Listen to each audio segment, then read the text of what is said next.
We'll go ahead and begin with a prayer.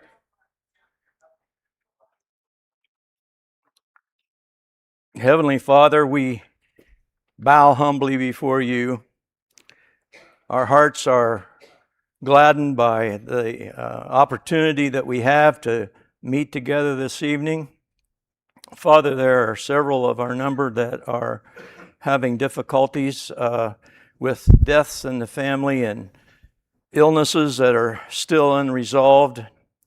And we've seen those announcements on flock notes this week. And we ask that you be with them,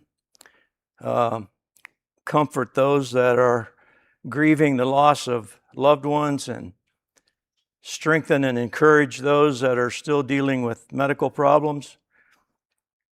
Father, we're grateful to have the opportunity to live for you and serve others in your Son's name.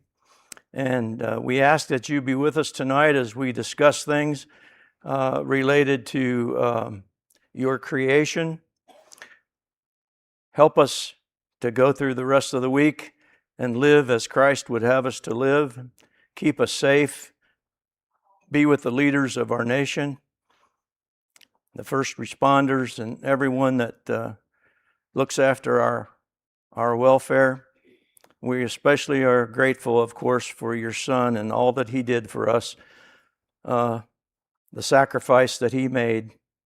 And we ask this prayer in his name. Amen. Okay, there's the clicker.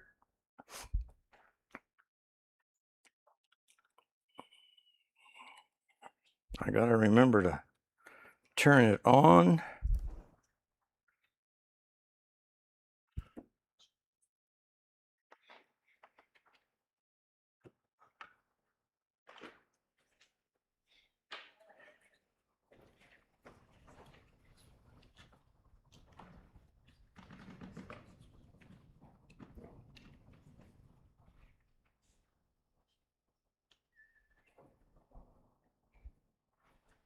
Stand by for technical difficulties, I think.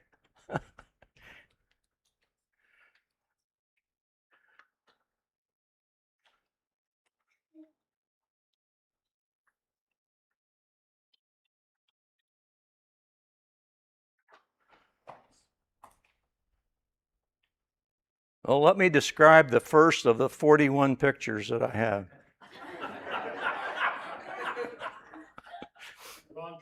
Try it again.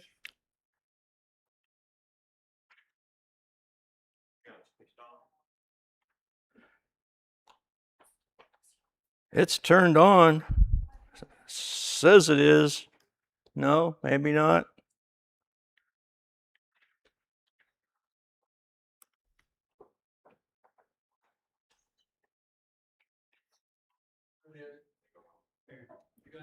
There. I hit the button on that. Oh, okay. So let me see if this advances. Nope, it went off.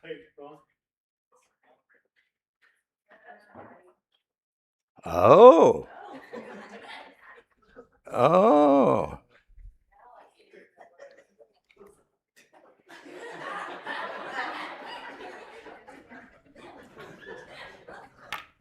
Let me get the magnet out of my pocket. All right. So this is the second of presentations that I felt would be good for the congregation. And if you weren't here 2 weeks ago,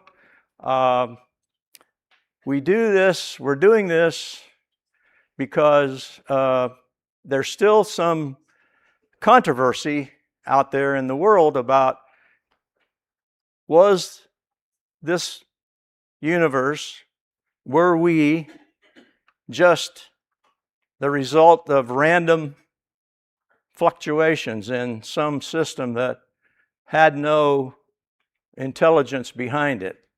And so this is entitled Intelligent Design. The idea is that there is plenty of science, many of us think, there's plenty of evidence that indeed there was an intelligent designer.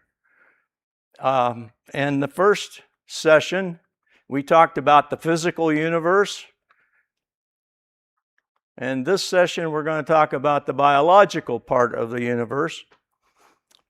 And so I'm going to go through a little quick review here, again, for those of you that weren't here. So last time we decided that this picture that you're seeing, this image that you're seeing, was indeed an intelligent design.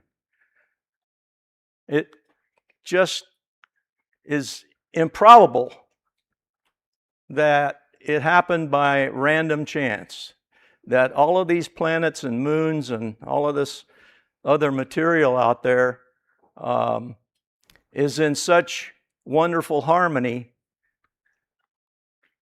And so the basis for belief in intelligent design is more firm in science, we feel, than the alternative, which is that it happened by some random, unguided process. And the major takeaways that we got from that discussion was that there indeed was a beginning, in the beginning. And it was what is commonly referred to as the Big Bang, where at some point, all the energy and matter and the beginning of time and space happened in one flash. God said, and it happened. And then as this, and you can imagine that was a pretty hot affair, as the universe cooled, all the various elements were created and dispersed, and gravitational forces took over and created our solar system. And we ended up being provided, if you will, with a very, very fine-tuned place to live.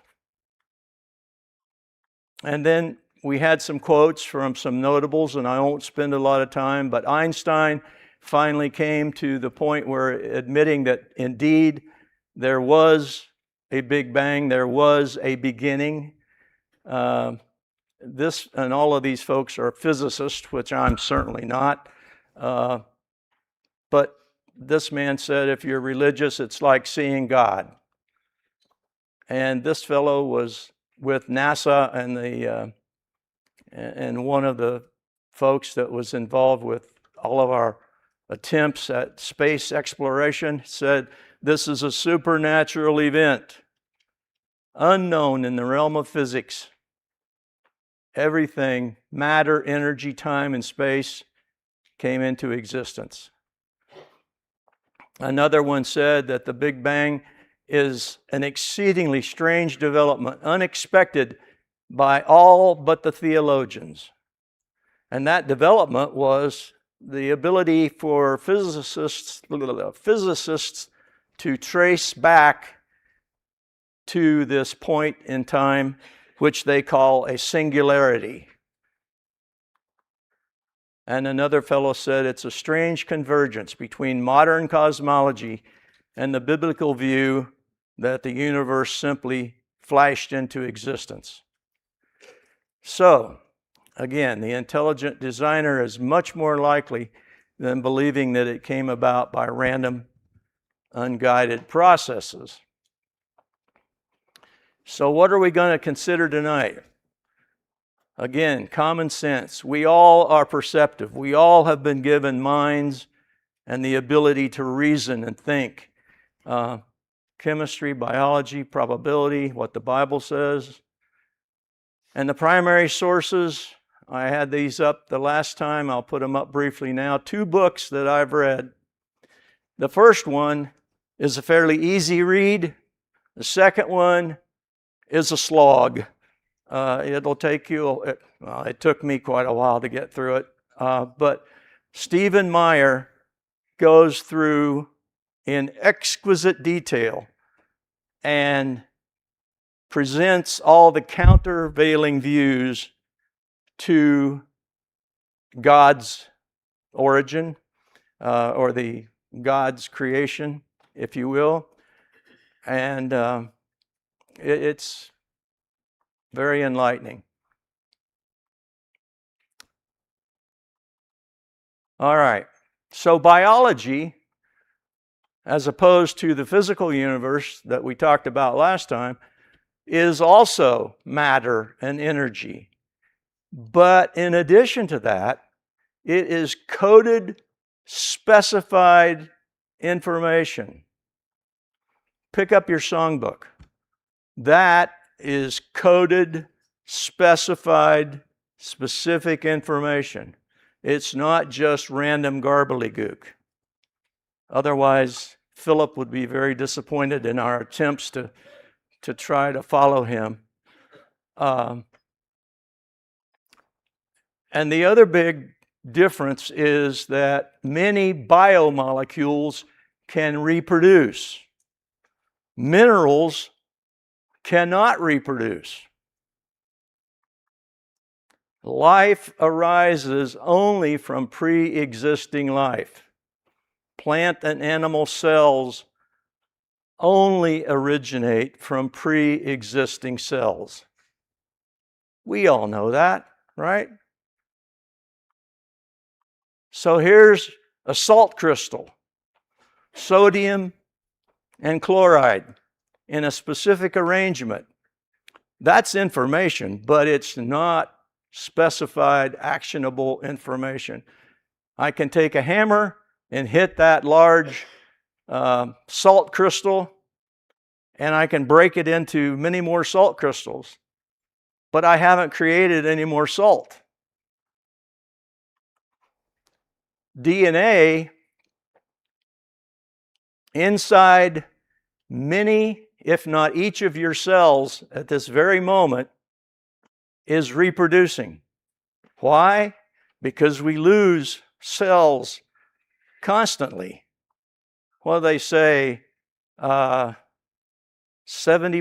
of house dust is old human cells that we've shed, and so they've got to be replaced. Mine are not being replaced as rapidly as they used to be. My skin is getting thinner and thinner, but thankfully they're still being replaced.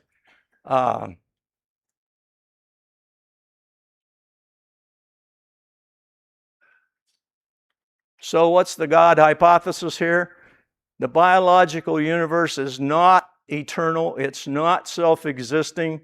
It began in a creation event produced by an intelligence that was independent of matter and energy. And in addition, we have this specified information that allows it to reproduce itself.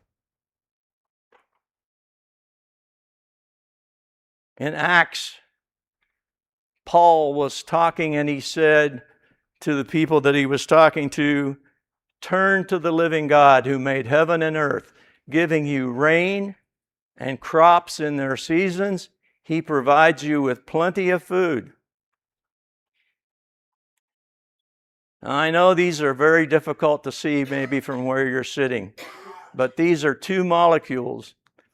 The pink is a hemoglobin molecule. That's what's in every one of your red blood cells. And in the center is this arrangement that holds on to oxygen. The green molecule is in chlorophyll, and it holds on to, guess what? Carbon dioxide. Look how similar those molecules are. And so that's sort of the basis of this whole idea behind the carbon cycle. We eat plants, or the cow eats plants, or the chicken eats corn, so that we can eat the chicken or the cow or the sheep. We give off CO2. The CO2 is in the plant does its thing, and it gives off oxygen. And so there's a neat cycle. There are many of those cycles in nature, you know, and I'm not going to go beyond that, but just look at how similar that's coming from the same mind. Okay, Galileo says, "I do not feel obliged to believe that the same God who has endowed us with sense, reason, and intellect, has intended us to forego their use. We were expected to carry on and husband what we were given, right? And we've done that. Some cases not so well, some cases much better, but we've done the best we could. Ralph Waldo Emerson said, "All I have seen teaches me to trust the Creator for all I have not seen." I certainly echo that. So, what about the advance of biological science? Well, early societies often believed that things just happened. You know, maggots just sprang from dead meat. Just, you know. And the Greeks and the Romans and the Arabs studied human anatomy and animal physiology. And then came the microscope and Louis Pasteur and Rudolf Virchow and biochemistry, and down to our time. This is a rather rapid review, by the way. DNA was discovered and the electron microscope came into wide use. The last time we met, we were talking about looking at things through a telescope. Tonight we're talking about things looking through a microscope. So we have the advantage of looking in both directions. But many 18th and 19th century philosophers and scientists believed that the universe was eternal, that it had always existed without a creator.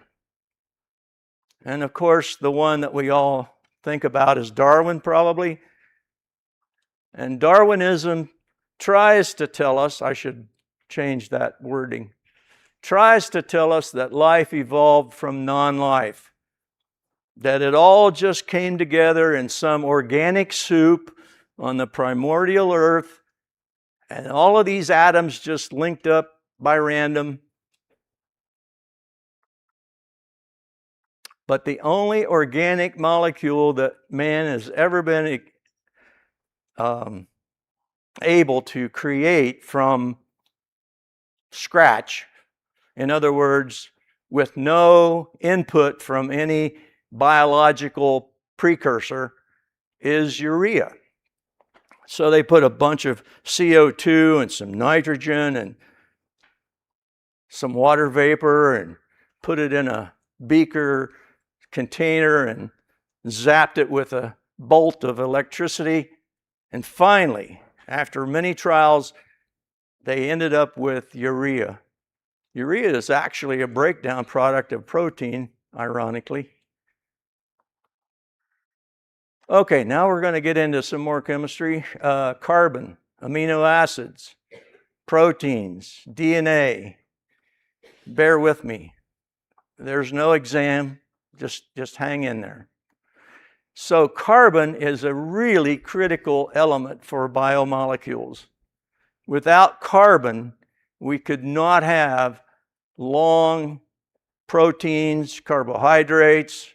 It's the backbone of biochemistry and even forms ring structures. Remember back at the several slides earlier where we showed you hemoglobin and the molecule from chlorophyll?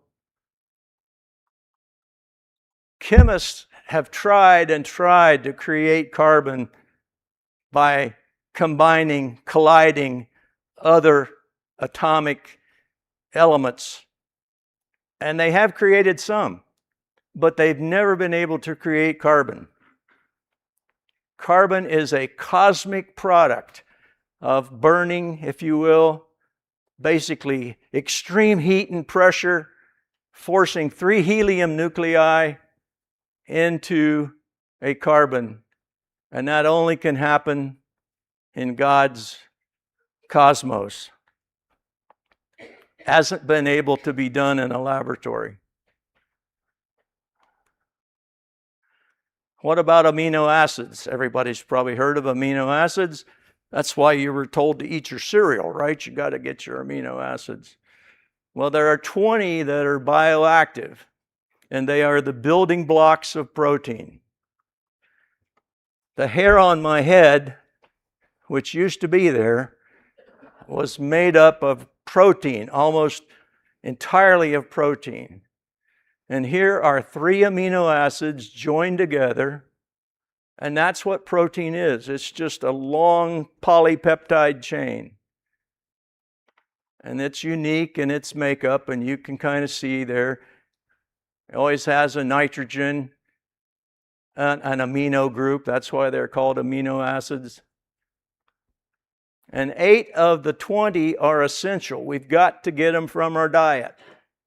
Can't get them any other way. Our body cannot make those 8. We have to get them from our food source. Or a pill, I guess, that you buy at CVS. And then we step up to the level of protein, and proteins serve many, many bodily tasks. Structural, muscles, tendons, bone, ligament, hair, nails, enzymes, many, many enzymes. Pepsin, for example, it actually digests its buddies. And there are machines, quote unquote, mitochondria, for example, that enables us to produce energy. And hormones, insulin, estrogen, thyroid hormone. Many different forms of protein and combinations of them. And I won't go into it, but there are sheets, there are coils, strands, and then there's the DNA. That's the genetic code. That's your unique information. No one else, unless you have an identical twin, has your specified information. It's a helical chain based around 4 nitrogenous bases, and there are the 4, and again, I apologize, it's pretty small, but adenine, thymine, guanine, and cytosine. And those pair, like adenine always pairs up with thymine, and guanine always pairs up with cytosine. And that's part of the secret behind the code. And those of you that are familiar with writing computer code understand that that's how you get specified information. Before a cell divides, the entire DNA in your nucleus unwinds and replicates itself. And it's a tremendously complicated process that took years and years and many, many folks to figure out. But that's kind of how it happens. A little molecule goes down the center and separates it, and then each of the separated strands starts to replicate itself with the aid of many other proteins, enzymes, and all sorts of molecules. It's, the more you learn, the more you're amazed. And the more you learn, the more you don't know. I like this image. It's a very high-powered look at DNA inside the nucleus of a cell, all coiled up in neat little strands. And immediately when you look at that image, you are reminded of something in Psalms which says, "You knit me together in my mother's womb," because that looks like yarn. To me, it looks like yarn.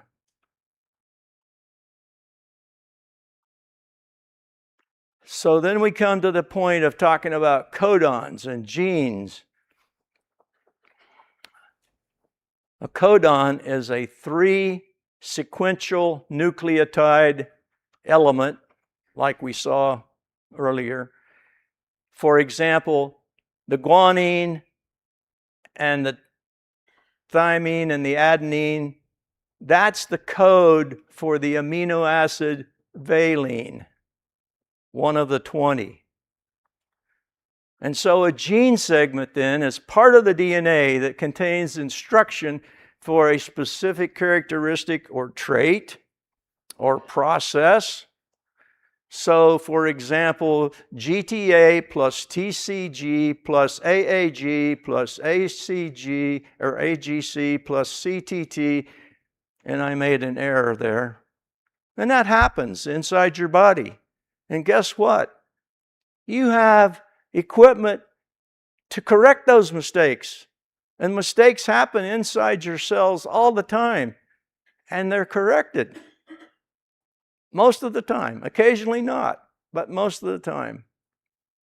Anyway, there are probably 20,000 plus of these genes in your entire set of chromosomes. And parts of a gene may reside on more than one chromosome. And that's why some genetic issues are difficult to sort out. Whoa. Okay, so how does all this fit together? So DNA is translated by RNA, and then that code tells the body which amino acids to put in which places to form the proteins. And there it is. Simple as that.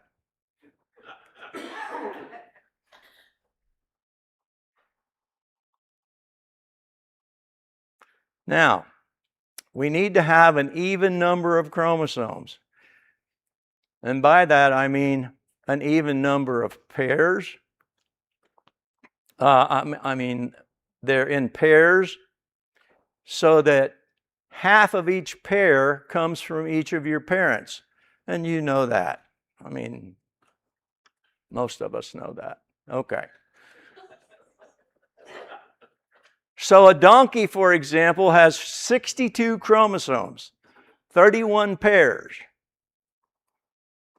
A horse has 64 chromosomes, 32 pairs. Can we mate a donkey and a horse? Yes. And we get a mule. But whoa, he's only got 63 chromosomes. He doesn't have an even number. And so he's infertile. Now, interestingly, a mule is mentioned about 15 times in the Old Testament. Never mentioned in the New Testament. And I was looking in Smith's Bible Dictionary and reading about what they had to say under the term mule. And it said that the Israelites were instructed not to breed mules. I'd never heard that before. King David was using mules to transport. If anybody can help me find where it says that the Israelites were instructed not to breed mules, I'd like to know. That's just a sidebar. Whoa. So in Genesis 1:24, God said, go produce according to their kinds, livestock, and so on. And I think that's some vague reference to this idea that, without equal complements of chromosomes, you probably can't produce hybrids. Many hybrids have been produced, but they have been, like the mule, infertile. All right, speaking of cell division, which came first, the chicken or the egg? I'm convinced that the chicken came first, but I suppose we could sit down and talk about that. So what I want to explain here is that it's, again, another one of those unbelievable processes.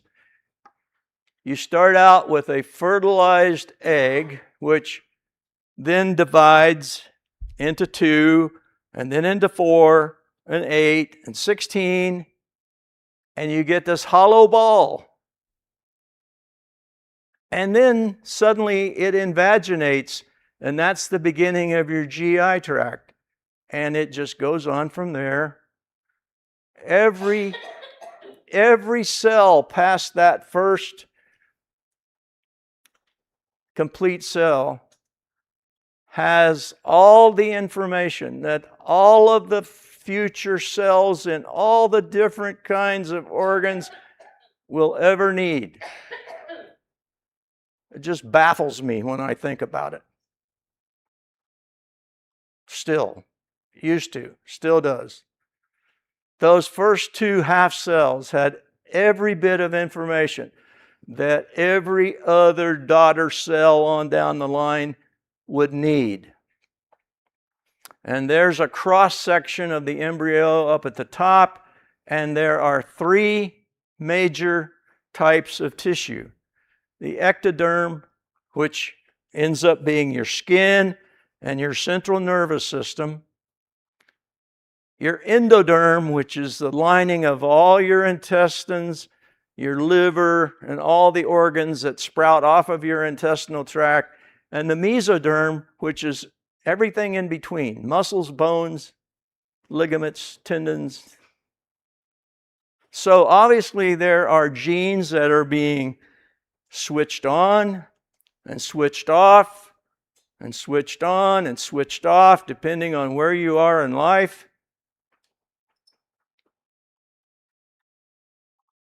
Just think about the central nervous system. It's just one of many systems in the body which goes on to develop all sorts of specialized apparati. Fancy word for different kinds of cells. You can't see it, well, you can see it, but you can't read.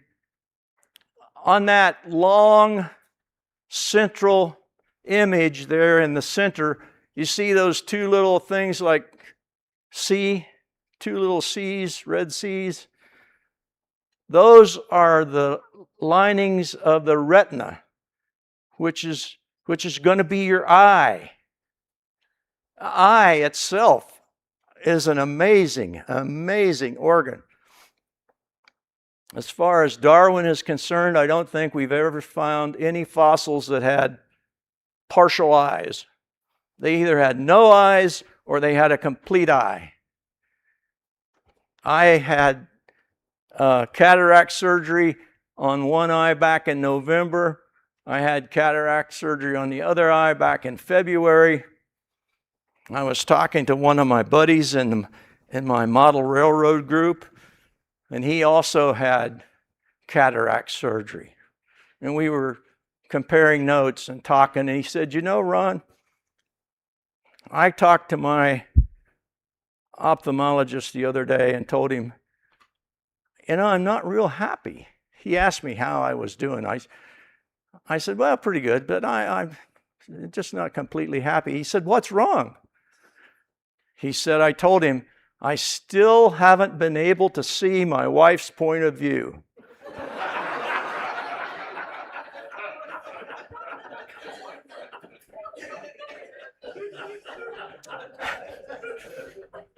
Okay, so let's think back to Darwin's primordial soup. If all the amino acids could assemble in such an environment, in this primordial soup, where we think it had to be very hot in the beginning and took it a long while to cool down, and, there was no atmosphere like we have today to protect the earth from being hit by all kinds of radiation. If all amino acids could assemble in such an environment, which is very unlikely, too hot, too acidic, protein chemists have to work in very cold conditions because protein is very easily denatured. What happens when you drop egg white in the frying pan? Instantly it becomes opaque. So what would be the probability that insulin, for example, could be built randomly? How long would it take? And that's just one of how many thousands of proteins. So this is human insulin. Not a very big protein the way proteins are. It's got a chain of 21 amino acids, those are the blue ones, and then 30, those are the red ones, and they're linked, cross-linked with sulfur bonds. That's human insulin. This is porcine insulin. Porcine from pigs. Porcine insulin and bovine insulin were used before we had the ability to synthesize insulin. And very close, just one or two amino acids different, but okay, so if we take the A chain, which is the 21, what's the probability that we can build that randomly? So you've got 1 through 20 choices. Okay, David, you're going to help me build an amino acid. Okay, which one you going to pick out of the 20 to start with? Okay, so the value of that choice is 1 out of 20, right? So 1 out of 20 times 1 out of 20 times 1 out of, for 21 choices, what do you think the probability is that we could build that randomly? How long would it take us? So it's 1 over 20 to the 21st power, which is 1.2 over 10 to the 7th. So 1 success in 10 million attempts, approximately. I fudged a little bit on rounding. Or approximately 12 in 100 million attempts. And how long would that take? Darwin? Where are you, Darwin? How long would that take?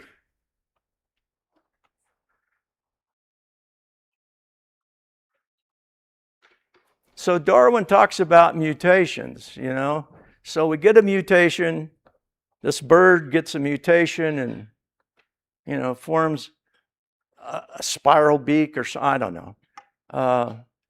A mutation is a change in one or more codons. Remember those three-letter deals? In one or more codons in a gene, a mutation never adds information. It never adds specified information. It always removes or changes specified information.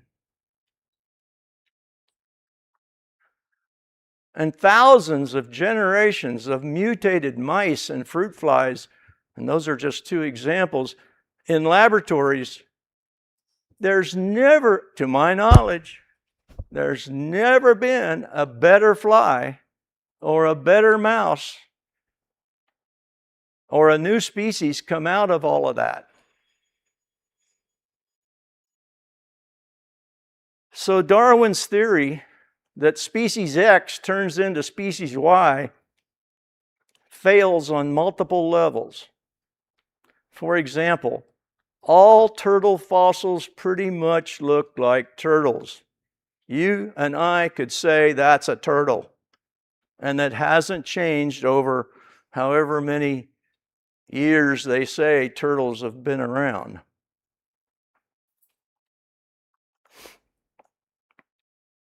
Similarity of form, which was the basis for much of Darwin's postulation, similarity of form doesn't prove descent from a common earlier ancestor.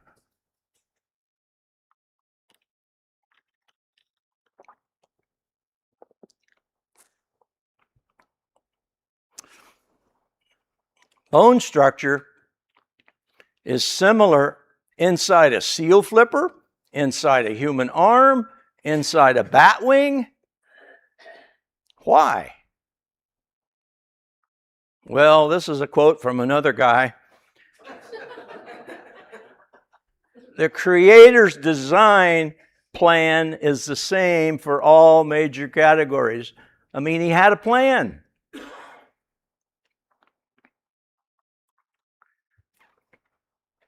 How does the Bible describe our current view and understanding? Jeremiah says, with my great power and outstretched arm, I made the earth and its people and the animals.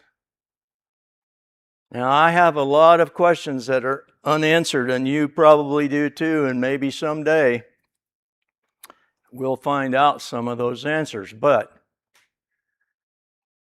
I not only believe, which is talked about in these books, I not only believe in God, even the demons believe, right? But I also have faith. And what's that? Faith is that the person I believe in can help me out. Colossians says, for by him all things were created, things in heaven and on earth, visible and invisible.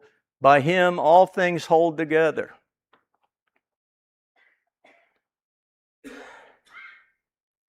Louis Pasteur says, the more I study nature, the more I stand amazed at the work of the Creator. Einstein, we see a marvelous universe arranged and obeying certain laws our minds can't grasp. This one can't. Our minds can't grasp the mysterious force that moves the constellations. The deeper we penetrate nature's secrets, the greater one's respect for God. A Nobel Prize winner in physics, there is a God and an intelligent purpose back of everything. An orderly universe testifies to the greatest statement ever uttered. In the beginning, God.